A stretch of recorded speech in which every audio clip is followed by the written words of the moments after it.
तो आज हम उत्तर प्रदेश की एक पूरी यात्रा पर निकल रहे हैं और हमारे पास जो दस्तावेज है वो प्रतियोगी परीक्षाओं की तैयारी करने वालों के लिए किसी रामबाण से कम नहीं है। हाँ, इसमें 75 जिले, उनका इतिहास, भूगोल, एक जिला एक उत्पाद योजना, मतलब सब कुछ है। बिल्कुल। और इसमें प्रदेश के 75 जिलों की बहुत ही विस्तृत जानकारी है। और देखिए, हमारा मकसद सिर्फ इन तथ्यों को गिनवाना नहीं है, नहीं, बिल्कुल नहीं। बल्कि इस विशाल जानकारी के पीछे के पैटर्न को समझना है। हम इसे अलग अलग क्षेत्रों में बांटकर देखेंगे ताकि हर जिले की खासियत एक कहानी की तरह जुड़ जाए। बिल्कुल सही कहा। तो चलिए इस जानकारी के भंडार की गहराई में उतरते हैं और उत्तर प्रदेश को एक नए नजरिए से जानते हैं। तो किसी भी इमारत को समझने से पहले उसकी नींव देखना जरूरी है। सबसे पहले बुनियादी बातें। हाँ, उत्तर प्रदेश, जैसा कि हम आज जानते हैं, 24 जनवरी 1950 को अपने मौजूदा स्वरूप में आया। बिल्कुल। राजधानी लखनऊ, 75 जिले और 18 मंडल, और आबादी के लिहाज से तो ये भारत का सबसे बड़ा राज्य है। ये तथ्य किसी भी परीक्षा के लिए शुरुआती बिंदु तो हैं, लेकिन 24 जनवरी की तारीख वो खास तौर पर याद रखने वाली है। हाँ, उत्तर प्रदेश दिवस। बिल्कुल, क्योंकि इसी दिन उत्तर प्रदेश दिवस मनाया जाता है। ये एक तरह से वो कैनवस है जिस पर हम आगे की पूरी तस्वीर बनाएंगे। तो कैनवस तैयार है, अब रंग भरना शुरू करते हैं। प्रदेश के अलग अलग हिस्सों की सैर करते हैं। शुरुआत पश्चिमी यूपी से करते हैं, जिसे स्रोतों में उद्योग और रफ्तार का क्षेत्र कहा गया है। हाँ, यहाँ आते ही गाजियाबाद का जिक्र है, जिसे यूपी का प्रवेश द्वार कहते हैं। और यहाँ का जनघनत्व 3971 व्यक्ति प्रति वर्ग किलोमीटर प्रदेश में सबसे ज्यादा है। और ये कोई हैरानी की बात नहीं है। दिल्ली एनसीआर से इसकी निकटता ही इसकी सबसे बड़ी ताकत और कह सकते हैं चुनौती दोनों है। अच्छा। यहाँ पर उद्योग और शहरीकरण इतनी तेजी से हुआ है कि उसने पूरे क्षेत्र का सामाजिक ताना बाना ही बदल दिया है। और रफ्तार की बात हो तो गौतम बुद्ध नगर यानी नोएडा का जिक्र कैसे न हो। ये साक्षरता में 80.12%, हाँ, पूरे प्रदेश में सबसे आगे है। बिल्कुल। ये काफी दिलचस्प है कि प्रदेश का सबसे ज्यादा पढ़ा लिखा जिला एक औद्योगिक केंद्र भी है। क्या इन दोनों बातों में कोई सीधा संबंध है? ये एक बहुत अच्छा सवाल है। इसका सीधा संबंध है। नोएडा और ग्रेटर नोएडा को एक प्लान्ड शहरी केंद्र के रूप में विकसित किया गया, ओके। जिसने देश भर से शिक्षित पेशेवर और सेवा क्षेत्र, खासकर आईटी उद्योगों को आकर्षित किया।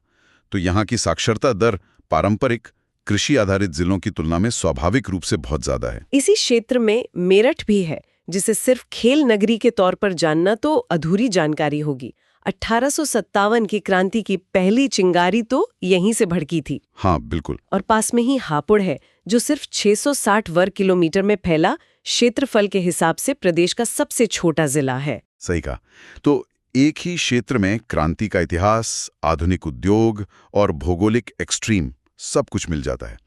पश्चिमी यूपी की पहचान इसी विविधता से है। तो ये तो हुई रफ्तार और उद्योग की बात, लेकिन जैसे ही हम दिल्ली से दूर और यमुना के किनारे आगे बढ़ते हैं, माहौल पूरी तरह बदल जाता है। हम पहुंच जाते हैं ब्रज क्षेत्र में। हाँ, जहाँ हर गली में इतिहास और संस्कृति की गूंज है। बिल्कुल। यहाँ आगरा ताज नगरी है तो अलीगढ़ ताला नगरी। और यहाँ के शहरों के ये जो उपनाम हैं, ये सिर्फ उपनाम नहीं है, ये उनकी अर्थव्यवस्था की रीढ़ हैं।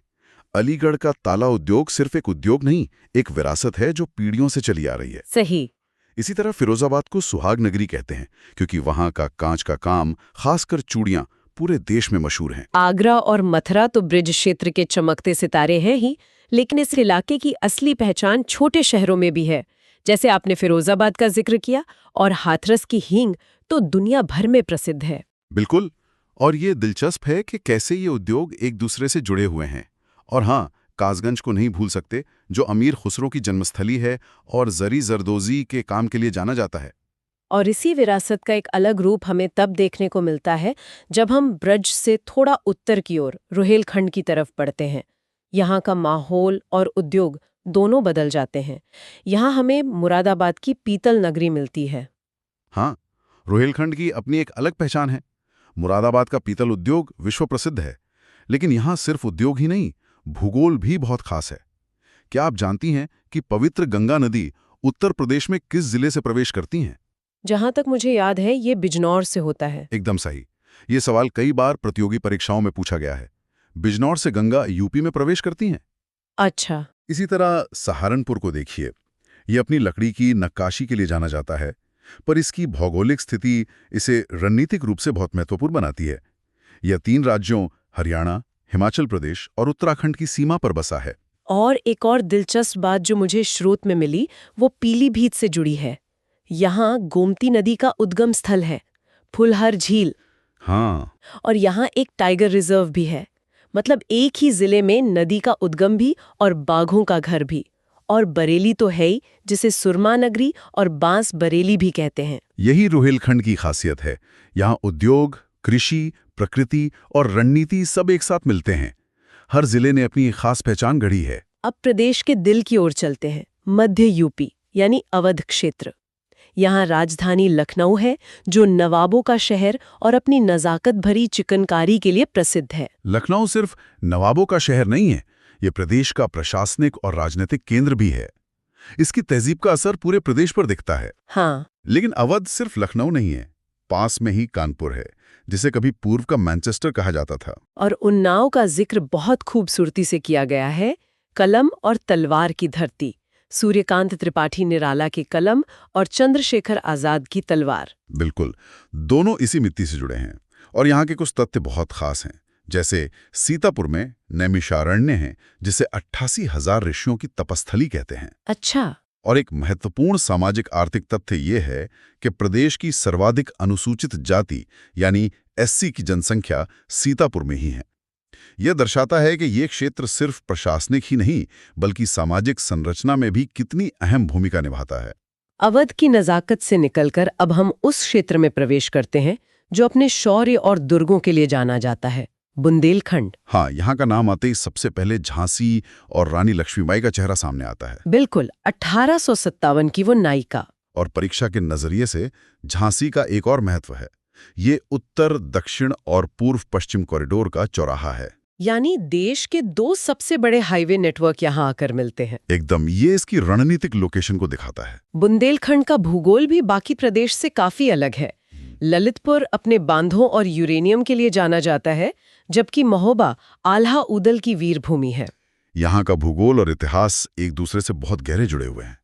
ये एक पठारी और कुछ हद तक सूखाग्रस्त इलाका है, जिसने यहाँ के लोगों को जुझारू बनाया है। अच्छा। और एक रोचक तथ्य ये भी है कि बीरबल, जो अपनी हाजिर जवाबी के लिए जाने जाते थे, उनका जन्म जालौन की कालपी में हुआ था। यही कालपी हस्तनिर्मित कागज के लिए भी प्रसिद्ध है। अब उत्तर प्रदेश के उत्तरी किनारे यानी तराई क्षेत्र की बात करते हैं।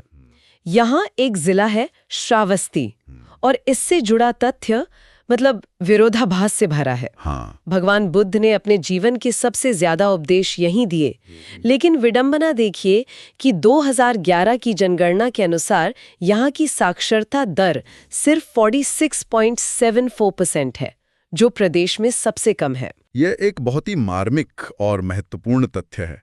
यह हमें बताता है कि सिर्फ ऐतिहासिक विरासत का होना ही विकास की गारंटी नहीं है। श्रावस्ती आज भी विकास के कई पैमानों पर काफी पीछे है। वहीं दूसरी तरफ इसी क्षेत्र में लखीमपुर खीरी है, जो क्षेत्रफल में प्रदेश का सबसे बड़ा जिला है, और प्रसिद्ध दुधवा नेशनल पार्क भी यहीं है। हाँ, और ये पूरा क्षेत्र नेपाल की अंतर्राष्ट्रीय सीमा से लगा है, जिसका एक प्रमुख प्रवेश द्वार महाराजगंज को माना जाता है। ओके। यहाँ का सिद्धार्थ नगर काला नमक चावल के लिए मशहूर है, जिसे बुद्धाज प्रसाद भी कहते हैं।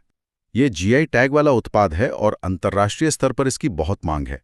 और अब हमारी यात्रा के अंतिम पड़ाव पर आते हैं, पूर्वांचल। यहाँ वाराणसी है, दुनिया का प्राचीनतम जीवित शहर। वाराणसी सिर्फ एक शहर नहीं, एक अनुभव है। लेकिन पूर्वांचल में और भी बहुत कुछ है। यहीं पर सोनभद्र है, जिसे प्रदेश की ऊर्जा राजधानी कहते हैं। हाँ, यहाँ कई थर्मल पावर प्लांट है। पर इसका सबसे खास तथ्य इसका भूगोल है। ये प्रदेश का एकमात्र जिला है जो 4 राज्यों मध्य प्रदेश, छत्तीसगढ़, झारखंड और बिहार की सीमा को छूता है। ये तो वाकई अद्भुत है। जरा सोचिए, ये इसे कितना रणनीतिक और सांस्कृतिक रूप से विविध बनाता होगा। और पूर्वांचल की कला भी कम नहीं। आजमगढ़ अपनी ब्लैक पॉटरी के लिए जाना जाता है, भदोही को कालीन नगरी कहते हैं, और जौनपुर, जिसे शिराज़े हिंद कहते थे, प्रदेश में सर्वाधिक लिंगानुपात के लिए जाना जाता है। हाँ, 1024। और जौनपुर का ये आंकड़ा समाजशास्त्रियों के लिए हमेशा से एक दिलचस्प विषय रहा है। और हाँ, प्रदेश में सबसे ज्यादा वर्षा गोरखपुर में होती है, जो इसकी तराई वाली भौगोलिक स्थिति को दर्शाता है। पूर्वांचल की अपनी एक धीमी लय है। तो ये तो हुई हमारी क्षेत्रीय यात्रा। अब कुछ ऐसे तथ्यों पर नजर डालते हैं जिन्हें हम परीक्षा विशेष कह सकते हैं। एक तरह से जो हमने चर्चा की उसी का सार। जैसे सर्वाधिक साक्षरता वाला जिला गौतम बुद्ध नगर है, तो न्यूनतम वाला श्रावस्ती। और सबसे ज्यादा लिंगानुपात जौनपुर में। सही।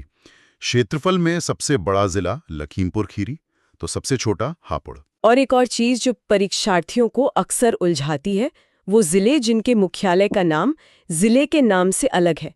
जैसे जालौन का मुख्यालय उरई है, अमेठी का गौरीगंज, कुशीनगर का पडरौना और सोनभद्र का रॉबर्ट्सगंज। बिल्कुल। ये एक्सट्रीम आंकड़े और ये अलग मुख्यालय वाले नाम अक्सर एमसीक्यू में भ्रमित करने के लिए ही दिए जाते हैं, इसलिए इन्हें याद रखना बहुत जरूरी है। अब उस योजना की बात करते हैं जिसका जिक्र शुरू में हुआ था, एक जिला एक उत्पाद या ओडीओपी। हमने कुछ की बात तो की, जैसे मुरादाबाद का पीतल या अलीगढ़ के ताले, लेकिन कुछ अनोखे ओडीओपी भी हैं। हाँ। जैसे कुशीनगर से केले के रेशे से बने उत्पाद, संभल से सींग और हड्डी के उत्पाद, मैनपुरी के तारकशी कला और बांदा का शजर पत्थर। ये तो प्रकृति का एक अजूबा है। इस पत्थर में प्राकृतिक रूप से पेड़ों और पत्तियों की आकृतियां बनी होती हैं। मैंने देखा है ऐसे। ओडीओपी योजना का उद्देश्य ही यही है कि इन जैसे स्थानीय शिल्प और उत्पादों को राष्ट्रीय और अंतर्राष्ट्रीय पहचान मिले। ये सिर्फ एक आर्थिक योजना नहीं है, ये प्रदेश की सांस्कृतिक धरोहर को बचाने का भी एक प्रयास है। मैंने एक बार बांदा में एक कारीगर को शजर पत्थर पर काम करते देखा था। जब उन्होंने पत्थर को काटा तो उसके अंदर कुदरती तौर पर एक पेड़ का डिजाइन बना हुआ था। ये सिर्फ एक पत्थर नहीं, हजारों साल का इतिहास था जो उसमें कैद था। आपने बहुत अच्छी बात कही। इस योजना की असली ताकत यही है कि ये ऐसी अनूठी कलाओं को जिंदा रखती है। ये दिखाती है कि उत्तर प्रदेश के हर जिले में कोई ना कोई ऐसा हुनर जरूर है जो उसे बाकियों से अलग बनाता है। तो ये थी उत्तर प्रदेश की एक संक्षिप्त लेकिन सारगर्भित यात्रा। हमने पश्चिमी यूपी के उद्योगों से लेकर पूर्वांचल के अध्यात्म तक हर क्षेत्र की अनूठी पहचान को छूने की कोशिश की। इस पूरी चर्चा का सार ये है कि उत्तर प्रदेश केवल एक प्रशासनिक इकाई नहीं है, बल्कि विविध संस्कृतियों, इतिहास और भौगोलिक विशेषताओं का एक गुलदस्ता है। इस क्षेत्रीय विविधता को समझना ही प्रदेश को सही मायने में समझना है। ये जानकारी सोचने के लिए एक नया सवाल छोड़ जाती है। स्रोतों में महाभारत काल के लाक्षागृह, जो कि बागपत में है, से लेकर मध्यकाल के बीरबल, जो कालपी से थे, और अमीर खुसरो, जो कासगंज से थे, इन सब का जिक्र है। सोचने वाली बात यह है कि हजारों साल पुरानी इन गहरी ऐतिहासिक और सांस्कृतिक जड़ों ने आज के आधुनिक उत्तर प्रदेश के प्रशासनिक, आर्थिक और राजनीतिक परिदृश्य को किस तरह से गढ़ा है। क्या आज भी हम मेरठ के क्रांतिकारी स्वभाव, अवध की राजनीतिक नज़ाकत या बुंदेलखंड के जुझारूपन की झलक यहाँ की राजनीति और समाज में देख सकते हैं? आज हमने उत्तर प्रदेश की सांस्कृतिक और आर्थिक विविधता को गहराई से समझा। जैसा कि इस पोस्टर में बहुत ही सुंदर ढंग से दर्शाया गया है, उत्तर प्रदेश की असली शक्ति यहाँ के शिल्पकारों, किसानों और भविष्य की पीढ़ी विद्यार्थियों में निहित है। परीक्षा की दृष्टि से अपनी तैयारी को और मजबूत करने के लिए यहाँ कुछ मुख्य बिंदु दिए गए हैं जिन पर आपको विशेष ध्यान देना चाहिए। महत्वपूर्ण परीक्षा उपयोगी तथ्य। प्रमुख नगरों के उपनाम: पीतल नगरी मुरादाबाद, इत्र नगरी कन्नौज, ताला नगरी अलीगढ़, नवाबों का शहर लखनऊ। ओडीओपी, एक जनपद एक उत्पाद। उत्तर प्रदेश सरकार की इस योजना का मुख्य उद्देश्य स्थानीय शिल्प और उद्योगों को अंतर्राष्ट्रीय स्तर पर पहचान दिलाना है। परीक्षा के लिए प्रत्येक जिले के विशिष्ट उत्पाद की सूची को कंठस्थ कर ले। जनगणना, सेंसस। उत्तर प्रदेश की जनसंख्या, साक्षरता दर और लिंगानुपात, सेक्स रेशियो से संबंधित डेटा अक्सर प्रतियोगी परीक्षाओं में पूछा जाता है। इन्हें बार बार दोहराएं। शिक्षक का परामर्श। सफलता का कोई छोटा रास्ता नहीं होता। निरंतर अभ्यास और सटीक जानकारी ही आपकी जीत का आधार है। अपनी पढ़ाई जारी रखें, शांत रहें और आत्मविश्वास के साथ आगे बढ़ें। आप सभी को उज्जवल भविष्य के लिए ढेर सारी शुभकामनाएं। क्या आप चाहते हैं कि मैं उत्तर प्रदेश के प्रमुख जिलों और उनके ओडीओपी उत्पादों की एक विस्तृत सूची आपके लिए तैयार करूं?